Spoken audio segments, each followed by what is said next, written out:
നമസ്കാരം.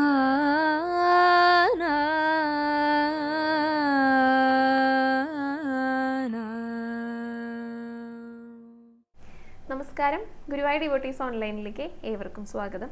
സർവം കൃഷ്ണമയം. കൃഷ്ണായ വാസുദേവായ ദേവകീനന്ദനായ ച നന്ദഗോപകുമാരായ ഗോവിന്ദായ നമോ നമഃ. നാളെയാണ് ശിവരാത്രി.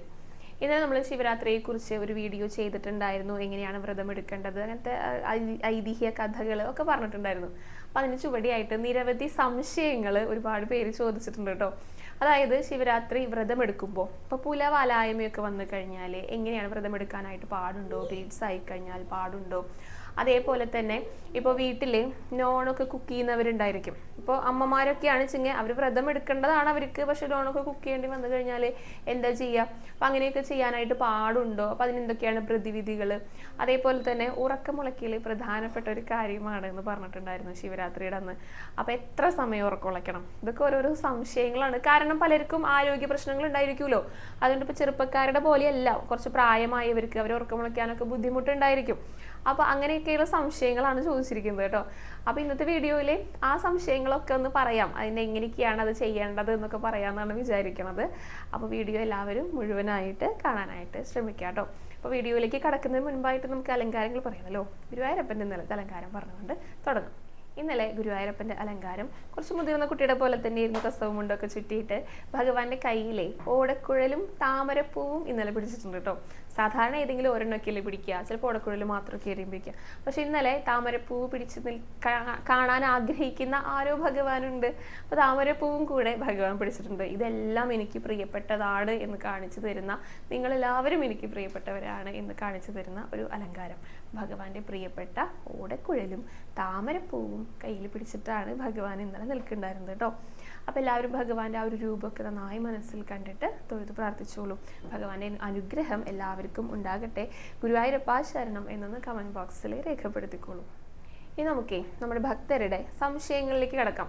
പുലവാലായ്മ ഉള്ള സമയത്ത് വ്രതം നോൽക്കാനായിട്ട് പാടുണ്ടോ, ശിവരാത്രി നോൽക്കാനായിട്ട് പാടുണ്ടോ എന്നാണ് ചോദിച്ചിരിക്കുന്നത്. അപ്പോൾ ഇതിൽ നമ്മൾ ശ്രദ്ധിക്കേണ്ടതേ, പുലിയൊക്കെ വന്നു കഴിഞ്ഞാൽ അടുത്ത ബന്ധുക്കളൊക്കെയാണെന്ന് വിചാരിക്കും. ഇപ്പോൾ മാതാപിതാക്കൾ അങ്ങനെയൊക്കെയാണ് മരണപ്പെട്ടെങ്കിൽ ഇപ്പോൾ മകനെ കർമ്മം ചെയ്യേണ്ടതായിട്ട് വരും. ഇപ്പോൾ 12ഓ 16ഓ ദിവസങ്ങളിലായിട്ട് അത് ചെയ്യേണ്ടതായിട്ട് വരും.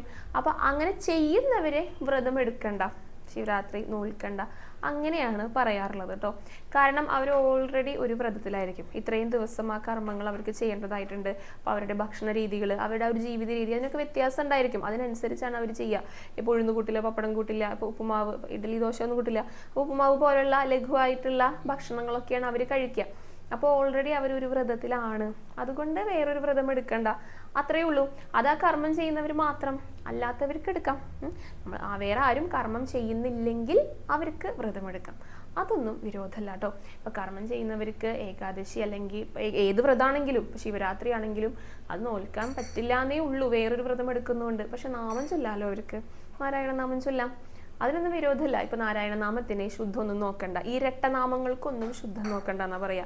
നാരായണ നാരായണ, ശിവ ശിവ, രാമ രാമ, കൃഷ്ണ കൃഷ്ണ, അങ്ങനെയുള്ള നാമങ്ങളൊക്കെ ഉണ്ടല്ലോ, ഇതൊക്കെ അവർക്ക് ചൊല്ലാം. ഇതിപ്പോ പുലവാലായ്മ മാത്രമല്ല കേട്ടോ, പീരീഡ്സ് ആയവർക്കും കൂടെ അവർക്കും വ്രതം എടുക്കുന്നത്, അവർക്ക് വ്രതം എടുക്കാം, വിരോധമല്ല. ക്ഷേത്രത്തിൽ പോകാൻ സാധിക്കില്ല എന്നേ ഉള്ളൂ. ഇപ്പൊ ക്ഷേത്രത്തിൽ പോയി ഇരുന്നു കൊണ്ട്, ഇപ്പൊ ശിവരാത്രി ഒക്കെ ആണെങ്കിൽ ക്ഷേത്രത്തിൽ ഇരിക്കുന്ന, ഇത് നാമം ജപിച്ചിരിക്കുന്ന അമ്മമാരെ എല്ലാവരും ഉണ്ടായിരിക്കും. പക്ഷെ ഇവർക്ക് പോകാൻ പറ്റില്ല എന്നേ ഉള്ളൂ. വീട്ടിലിരുന്നിട്ട് വിളിക്കാലോ ഭഗവാനെ, വ്രതം നോൽക്കാം. നമ്മൾ സ്വയം ചെയ്യുന്ന കാര്യങ്ങളായി വ്രതം. നമുക്ക് വേറെ എവിടെ പോകണം, ഇപ്പൊ പുറത്തേക്ക് പോകണം അല്ലെങ്കിൽ ക്ഷേത്രത്തിലേക്ക് പോകണം എന്ന് നിർബന്ധമില്ല വ്രതം എടുക്കാൻ. വീട്ടിലിരുന്ന് നമുക്ക് സ്വയം ചെയ്യാവുന്ന കാര്യങ്ങളാണല്ലോ. അപ്പോൾ വ്രതം എടുക്കാം, രാവിലെ നേരത്തെ എണീറ്റ് കുളിക്കുക, വ്രതത്തിൻ്റെ അതേ ചിട്ടയോട് കൂടി തന്നെ എടുക്കാം. ക്ഷേത്രത്തിൽ പോകാൻ പറ്റില്ല, അത്രയേ ഉള്ളൂ. വീട്ടിലിരുന്നിട്ട് നാമം ജപിക്കുക. അപ്പോൾ പുലവാലായ്മ ഉണ്ടെങ്കിൽ വ്രതം എടുക്കുന്നതിൽ വിരോധമല്ല, കർമ്മം ചെയ്യുന്നവർ ഒഴിച്ചിട്ട് പീരീഡ്സ് ആയി കഴിഞ്ഞാലും വ്രതം എടുക്കാം കേട്ടോ. അതേ ചിട്ടയോട് കൂടി തന്നെ നോൽക്കാവുന്നതാണ്. പിന്നെ ഗർഭിണികളായവർക്ക്, അവർക്ക് ശിവരാത്രി നോൽക്കാനായിട്ട് പാടുണ്ടോ എന്ന് ചോദിച്ചിട്ടുണ്ട് കേട്ടോ. ഇവിടെ പേരുകളൊന്നും ഞാൻ പറയണില്ല, എല്ലാ കാര്യങ്ങളും പറഞ്ഞിരിക്കുന്നത് ശിവരാത്രിയുടെ വ്രതവുമായി ബന്ധപ്പെട്ടതായതുകൊണ്ട് ആ ചോദ്യങ്ങൾ മാത്രം എടുത്തിരിക്കുകയാണ് കേട്ടോ. പേരുകളൊന്നും ഞാൻ സൂചിപ്പിക്കുന്നില്ല. അപ്പോൾ ഗർഭിണികൾക്ക് നോൽക്കാം. ഇപ്പോൾ ശിവരാത്രി എന്നല്ല, ഏത് വ്രതം വേണമെങ്കിലും നോൽക്കാം. ഡെലിവറിക്കായിട്ട് പോകുന്നതിന് തലേദിവസം വരെ നോൽക്കാം, അതിലൊന്നും വിരോധമില്ല. പിന്നെ ശിവരാത്രിയൊക്കെ ആകുമ്പോൾ ഉറക്കമുളയ്ക്കണം. അപ്പോൾ അത് നമ്മുടെ ആരോഗ്യത്തിന് ബുദ്ധിമുട്ടായിട്ട് തോന്നുന്നുണ്ടെങ്കിൽ അത് വേണ്ട. ഒന്നും നിർബന്ധം പറയുന്നില്ല. നമ്മളെ സാധിക്കുമോ, നമ്മുടെ ആരോഗ്യം ഓക്കെയാണോ നമുക്ക് നോക്കാം. ഇപ്പോൾ വ്രതം എടുക്കുകയാണെങ്കിൽ കൂടെ ഉപവാസമാണ് ഏറ്റവും നല്ലതെന്ന് പറയാറുണ്ടല്ലോ. അപ്പോൾ ഉപവസിക്കുന്ന സമയത്ത് ഗർഭിണികൾ എന്ത് ചെയ്യും? ചിലർക്കൊന്നും സാധിക്കില്ല. അതെന്തുകൊണ്ടാന്ന് വെച്ചാൽ വേറൊരു ജീവൻ കൂടെ ഉണ്ടല്ലോ, അതിൻ്റെ ആരോഗ്യം കൂടെ നമ്മൾ നോക്കണ്ടേ, നമ്മുടെ സ്വന്തം കാര്യം മാത്രമല്ലല്ലോ. അപ്പോൾ അതുകൊണ്ട് എന്ത് ചെയ്യണം? ഉപവാസം എടുക്കാതെ, നിർബന്ധമായിട്ടല്ലാട്ടോ പറയണത്. സാധിക്കുന്നവരുണ്ട്, അത് ചെയ്യുന്നവരുണ്ട്, പക്ഷെ ചെയ്യണമെന്ന് നിർബന്ധമില്ല. അവർക്ക് ലഘുവായിട്ടുള്ള ഭക്ഷണങ്ങൾ കഴിക്കുക. അപ്പോൾ പാല്, പഴം അതൊക്കെ കഴിക്കാം. അതിനൊന്നും ഒരു വിരോധവും ഇല്ല കേട്ടോ. നാമം ജപിക്കുക എന്നുള്ളതാണ് പ്രധാനം. ഈ പറഞ്ഞ പോലെ ഇരട്ട നാമങ്ങൾ ഏത് വേണമെങ്കിലും ചൊല്ലാം. നമഃശിവായ ചൊല്ലാം. ഓം ചേർത്ത് ചെയ്യുമ്പോഴാണ് ഈ ശുദ്ധമൊക്കെ നോക്കേണ്ട കാര്യങ്ങളുള്ളൂ. നമഃശിവായ ജപിക്കാം.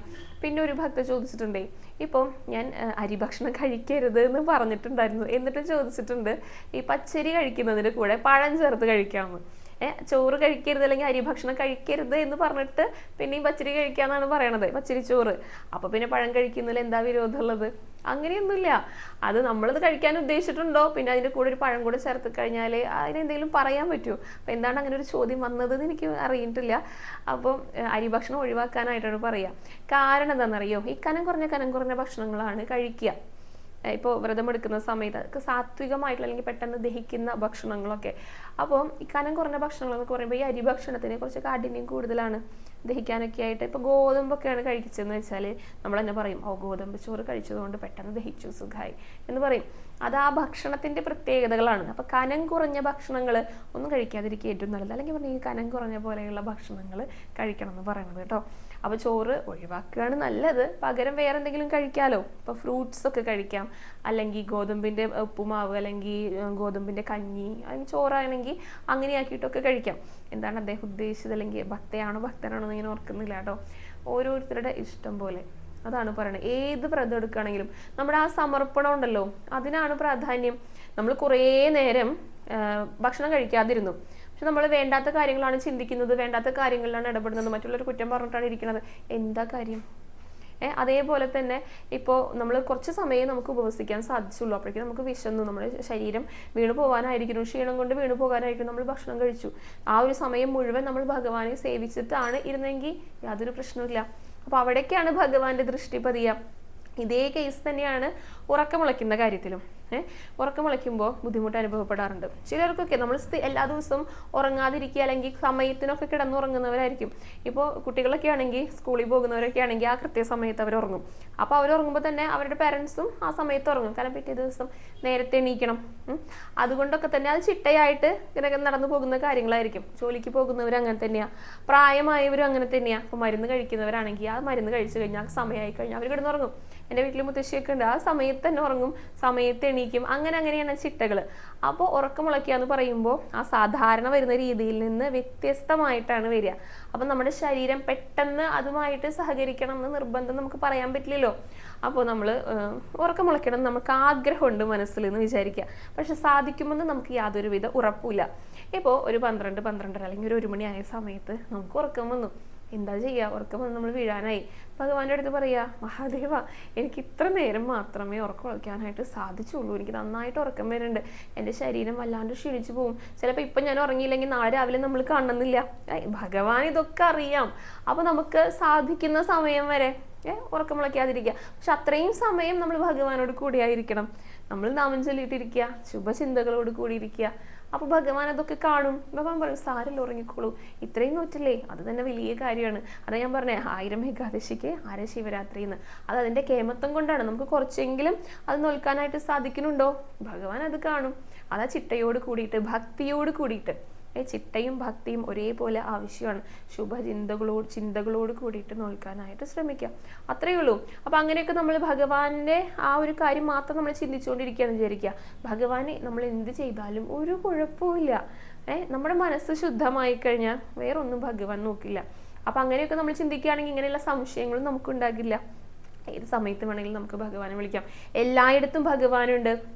നമ്മൾ എവിടെയൊക്കെ പോകണോ അവിടെയൊക്കെ ഭഗവാനുണ്ട്. ഇതിപ്പോൾ ക്ഷേത്രത്തിൽ മാത്രമാണോ ഭഗവാനുള്ളത്? അല്ല, അപ്പോൾ എവിടെ ഇരുന്നു കൊണ്ടും വിളിക്കാം. നമ്മൾ എന്ത് ചെയ്യുന്നു അതെല്ലാം ഭഗവാൻ കാണുന്നുണ്ട്. അപ്പോൾ അങ്ങനെയുള്ള സംശയങ്ങളൊന്നും ആർക്കും വേണ്ട കേട്ടോ. നമുക്ക് വിശ്വാസത്തോട് കൂടിയിട്ട് ഭക്തിയോട് കൂടി തന്നെ നാളത്തെ ഒരു ശിവരാത്രി വ്രതം നോൽക്കാം. പിന്നെ ഒരു ഭക്ത ചോദിച്ചിട്ടുണ്ടായിരുന്നു, ഇന്നലെ ഏകാദശി ആയിരുന്നല്ലോ. ഏകാദശി വ്രതം നോറ്റിട്ടിരിക്കുകയാണ്. പക്ഷെ അവർക്ക് മനസ്സിന് വലിയ അസ്വസ്ഥതകളൊക്കെയാണുള്ളത്.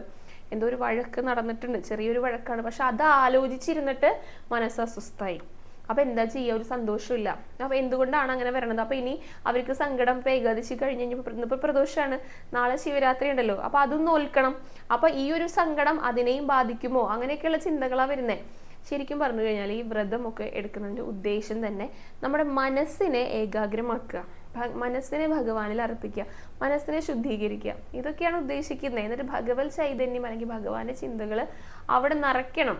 അപ്പൊ ഈ വഴക്കൊക്കെ ഉണ്ടായി കഴിഞ്ഞാൽ സ്വാഭാവികമായിട്ടും അതിന്റെ സങ്കടങ്ങൾ, അതിൻ്റെ ഒരു ആഫ്റ്റർ ഇഫക്റ്റ് ഉണ്ടല്ലോ, അത് നമ്മളെ ബാധിക്കും. അത് ബാധിക്കാതിരിക്കണം. അതിനുവേണ്ടി നമ്മൾ എന്ത് ചെയ്യണം? വഴക്ക് ഉണ്ടാകുന്ന സാഹചര്യങ്ങൾ ഉണ്ടായിക്കഴിഞ്ഞാൽ അതിൽ നിന്ന് ഒഴിഞ്ഞു മാറാനായിട്ട് ശ്രമിക്കുക.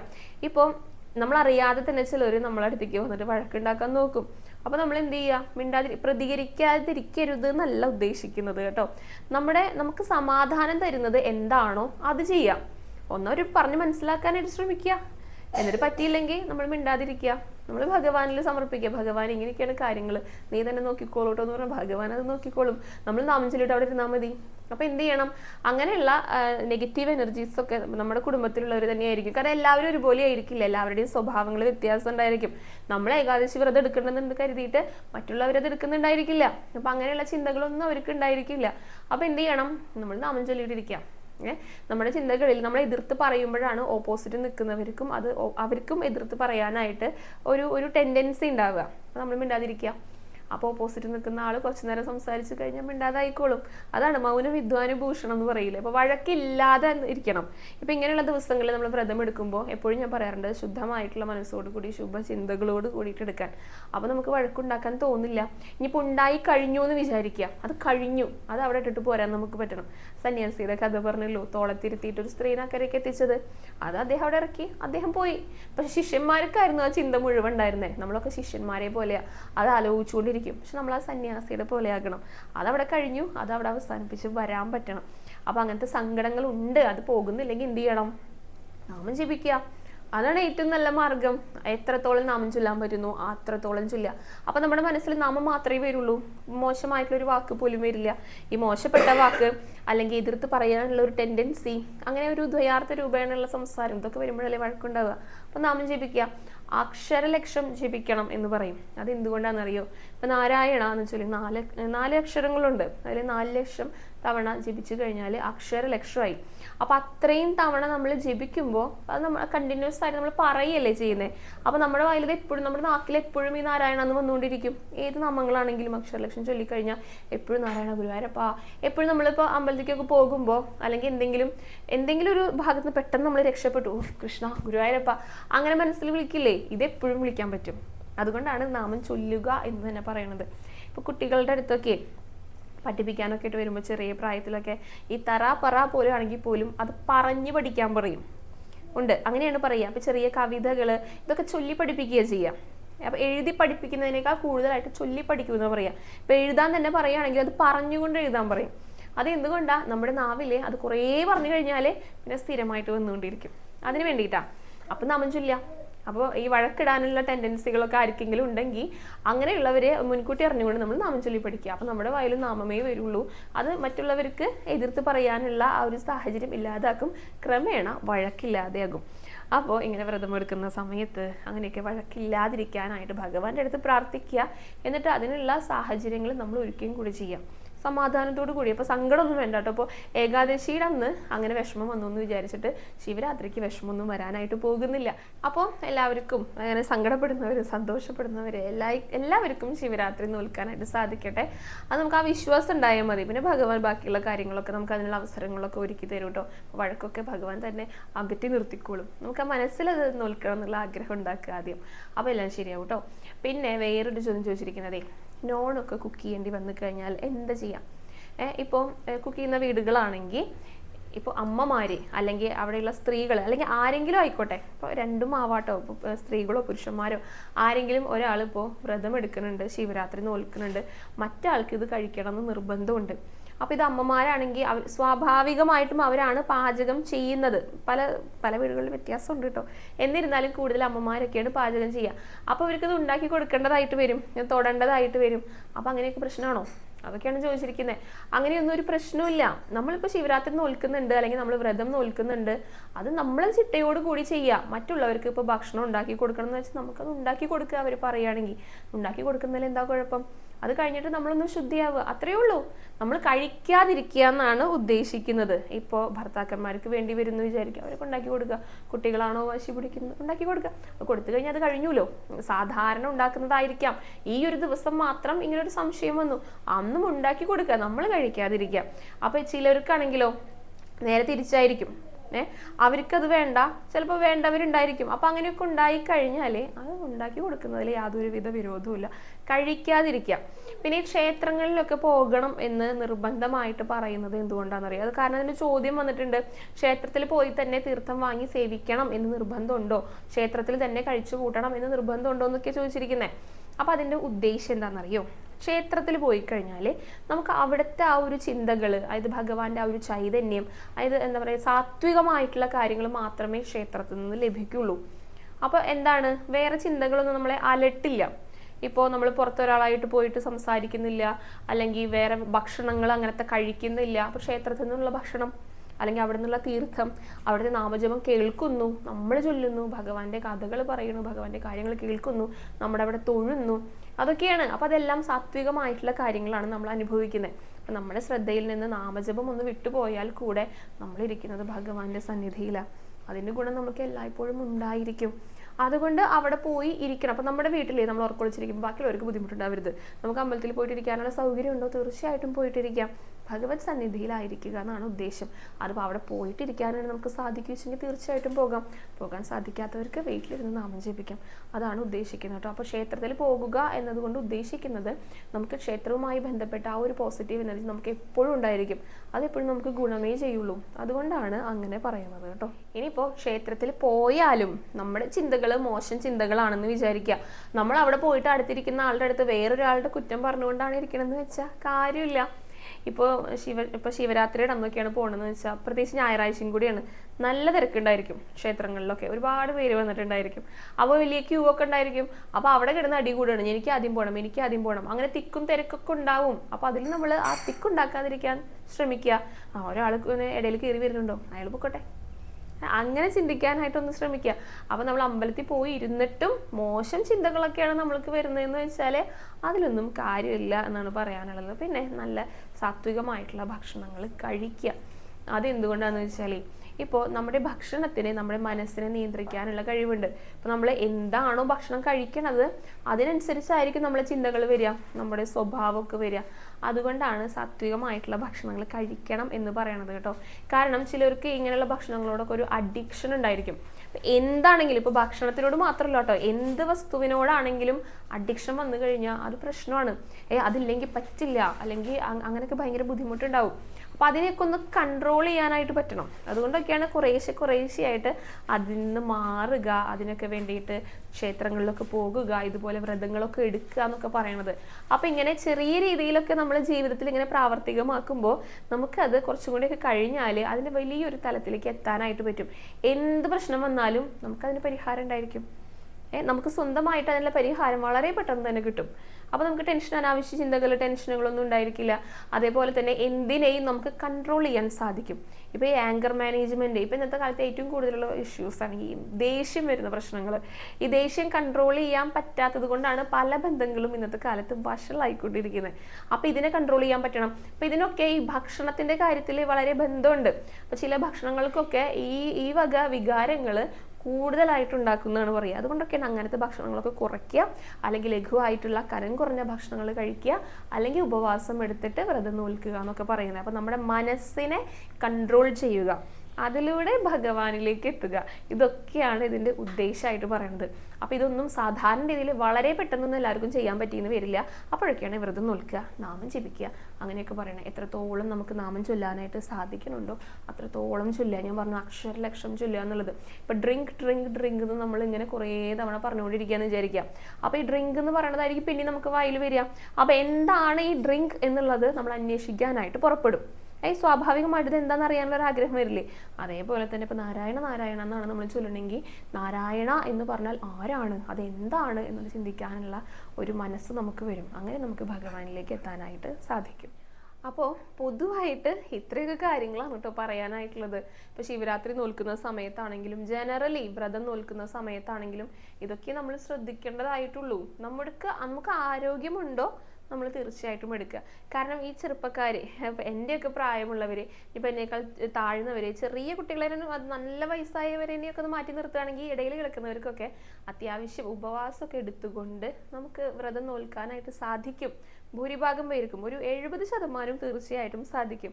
പിന്നെ ഒരു 20% പേർക്ക് ആണ് ലഘുവായിട്ടുള്ള ഭക്ഷണങ്ങൾ കഴിക്കേണ്ടി വരുള്ളൂ. പിന്നെ ഞാൻ പ്രായമായവരെ ഞാൻ മാറ്റി നിർത്തിയിട്ടുണ്ട് കേട്ടോ. കാരണം അവരാണ് കൂടുതൽ മരുന്നുകളൊക്കെ കഴിക്കുന്നത്. അപ്പോൾ സാധിക്കുന്ന എല്ലാവർക്കും ഈ ഒരു മഹാശിവരാത്രി നോൽക്കാനായിട്ട് കഴിയട്ടെ. അതിനുള്ള അനുഗ്രഹം മഹാദേവൻ എല്ലാവർക്കും നൽകട്ടെ കേട്ടോ.